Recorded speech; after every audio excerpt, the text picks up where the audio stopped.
Renforcer les capacités des femmes africaines sur les négociations climatiques devient une condition sine qua non à leur pleine représentation et participation à la prochaine conférence des parties à la Convention cadre des Nations Unies sur les changements climatiques COP28 et à d'autres réunions environnementales.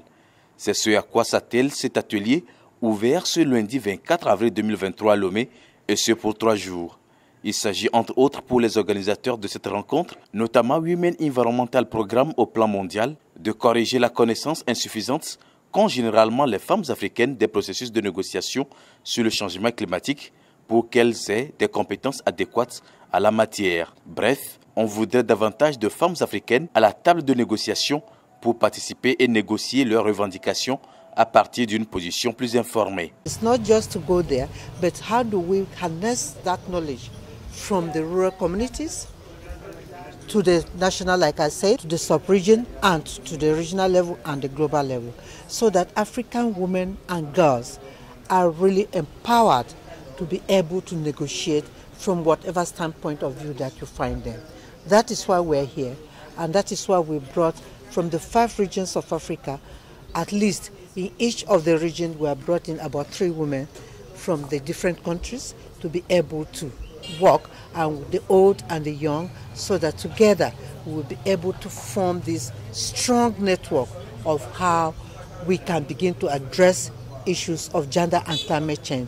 La rencontre est organisée avec le soutien de Climate Action Africa par l'intermédiaire du groupe de travail africain sur le genre et le changement climatique. L'initiative est vivement saluée par le ministre togolais de l'Environnement et des Ressources forestières qui pense déjà que les prochaines négociations seront menées de façon différente. Nous sommes heureux de constater qu'il y a un réseau de femmes sur le plan africain qui s'est organisé pour renforcer les capacités des négociateurs et surtout lutter pour que les femmes soient fortement représentées au cours des négociations.